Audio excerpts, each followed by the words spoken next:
Well, welcome back after the Christmas and New Year break, and a very happy New Year to everybody. As you can see, I'm sitting here with Simon in the, what is the nerve centre of London, Scottish. Simon, a good Christmas, I guess, for us. We had a great win on Boxing Day up at Moseley, and really encouraging signs from that game.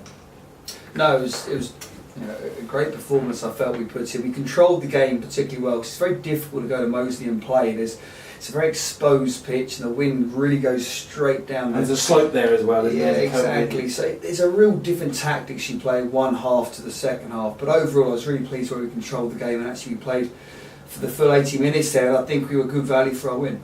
Now, you said we played for the full 80 minutes there. Now, we contrast that. I think you said that in one of your reports, a microcosm of our season in 2 weeks or 8 days, because we go to Leeds, we look as though we're odds on for a win, and last kick of the game, they steal it from us. And is it that last minute thing again, that sort of our bogey that happened to us there, or what? Yeah, I mean, it's pretty disappointing, because again, we actually played some good controlling rugby, and in a pretty difficult conditions as well. A heavy pitch, it was wet, and that made it difficult to play some real continuity to our game, which is of course where London Scottish looks to try and play the game. But no, we just got a little bit over eager, a little bit over enthusiastic, I think, towards the end, and gave a couple of silly little penalties away which we didn't need to, and really just gifted them the opportunity to win the game. And fair play to the Leeds fullback Tommy Bell to kick that penalty from the touchline was under real pressure, was a great kick.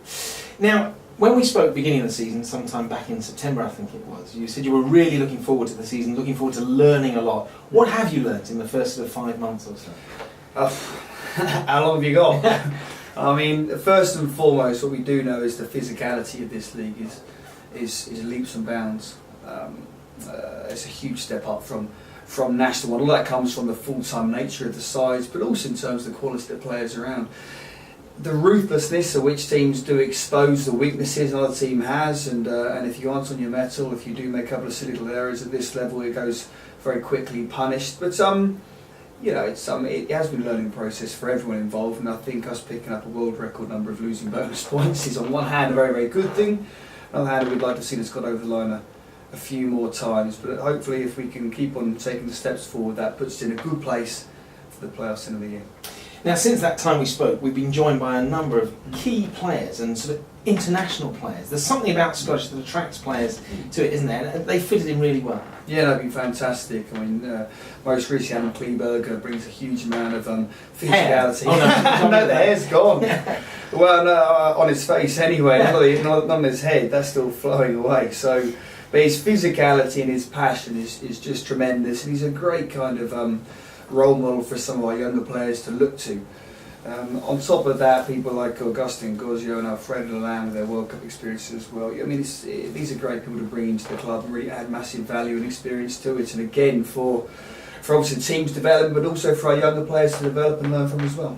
Now, we've also been able to bring people like Jamie Solom and Mark Robertson, I think I'm right in saying, down to the club as well, and keep that Scottish thing going. And I think we had 11 players out of the 15 against Melrose were Scottish, and that's something you've been keen to do as well, isn't it? It's at the very heart and the core of what London Scottish is about. It's about developing young Scottish talents, about having a real strong Scottish core to our club and our team, and to be able to get the opportunity to give people like Mark Robertson, to give people like Jamie Solom opportunities to experience the championship, be part of London Scottish is exactly what it's about, and hopefully this is something we're going to grow in terms of our relationship with the SRU and young Scottish players. Now, look, realistically, the league has now divided itself into the top 8 and the bottom 4, and we're in that bottom 4. And given the topsy-turvy nature of the season, I mean, the last few weeks have seen, well, everybody coming up with wins from the bottom 4, and the top 3 or 4 losing games, apart from Bristol. What's your focus now as we move towards, we've got, I think, 3 games of the regular season left, and then obviously the playoffs. How are you focusing now on the rest of the season? Well, it's very much geared towards us performing for that relegation playoff time. So of course there are critical games coming up where it'd be good to pick up those wins, and of course we'll be targeting to pick up those wins to give us that extra 1 point in that league playoff. But critically it's about getting our team fit and in a little bit of form as well for that playoff period. So very much our focus at the moment is making sure that we've got our best guys up and running for that for come middle of February, end of February, start of March. I'm really pleased to see that a number of our guys that had long-term injuries are we're getting close to those kind of points of return. So does that, I mean, it's a coach's dilemma, I guess. Does that mean you might be resting some key players, anticipating those playoffs, or you're going to try and get people back? I mean, how do you deal with that? Well, it hasn't really been a case of resting anyone this season. Because of the injuries. But that's the same with most clubs, so we're certainly making excuses about it. But it is about trying to get some kind of continuity and selection going as well. That's something we've lacked a lot this year because of the challenge we face on the injury front. So we do want to start to get some of those key positions playing together more regularly to get a little bit of understanding about how the other person kind of operates, get those partnerships up and running. But of course, with a couple of the weekends free as well, potentially leading up to the playoffs, it does give us opportunities there to give guys a little bit of rest. So it's there's a good balance, I guess, there in terms of preparation for the playoff. But of course, it's still key to keep winning if we can, to start off the playoffs with as many points as possible in that league, isn't it? No, of course, winning. Winning becomes a habit, as does losing become a habit. And we're a side that every single time wants to go out and win, and that's why it's very frustrating. We keep on just narrowly missing out. But again, like I say, it's been a great learning thing for a number of players and coaches, sports staffers across the board this year. To the final point, a lot of you will be watching this, I guess, after we play Plymouth, but we're playing Plymouth tomorrow. They've had their recent off-the-pitch problems. That must affect teams, I guess. And does that actually bring them together stronger as a squad of players? Something that, the financial issues they've been having, do you think? Is that an extra thing we've got to overcome tomorrow?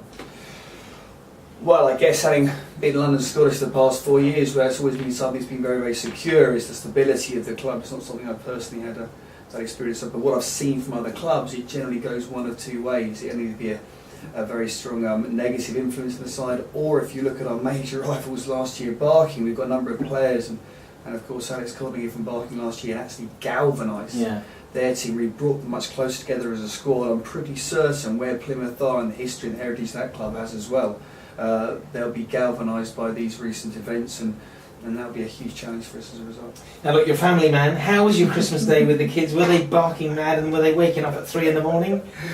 They were, to be fair, they were actually they got up at their usual kind of time, which is pretty early to be fair. But no, it was fantastic to spend it with the kids. We've got more toys than Hamleys now, I think, in my house. But, and what was your worst present? Did you get the sweater and socks, or? To be fair, I think I did roughly well, sort of thing. I've actually got a set of wellies down here on the floor that I've got to take back, so a little bit too big for me. So I've been, I had a good Christmas. But we had a game on Boxing Day, of course, up in Moseley, so it was very, very quiet affair. Getting everything right for that game. Brilliant. Well, look, Simon, wish you the best of luck tomorrow, particularly the rest of the season and the upcoming playoffs. We'll talk again, I'm sure, at the end of the season, looking back on it. But thanks very much. No problem.